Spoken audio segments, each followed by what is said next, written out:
لمقاتلة سو 57 محركاً ويقودها طيار واحد، أما F-35 فلها محرك واحد وطيار واحد أيضاً.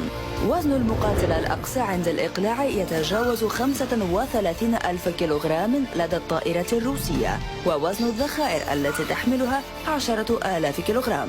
أما نظيرتها الأمريكية فوزن الإقلاع الأقصى لها لا يتجاوز 32 ألف كيلوغرام، ووزن الذخائر نحو 8,200 كيلوغرام.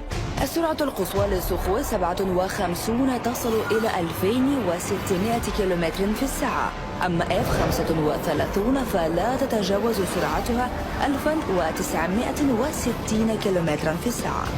المقاتلة الروسية قادرة على التحليق المتواصل لمدة نحو 6 ساعات، أما الأمريكية فمدة تحليقها دون الهبوط أقل من 3 ساعات. وأخيرا مقاتلة السخوي تتميز بقدرة عالية جدا على المداورة الجوية، وهو ما لا يميز الطائرة الأمريكية. أما F-35 فهي قادرة على الإقلاع القصير والهبوط العمودي. وفيما يخص سعر المقاتلات فكلفة السخوي 57 تبقى أمرا سريا، لكن المصادر تشير إلى نحو 50 مليون دولار. أما طائرة الأمريكية فسعرها يتراوح بين 90 و 120 مليون دولار حسب النسخة.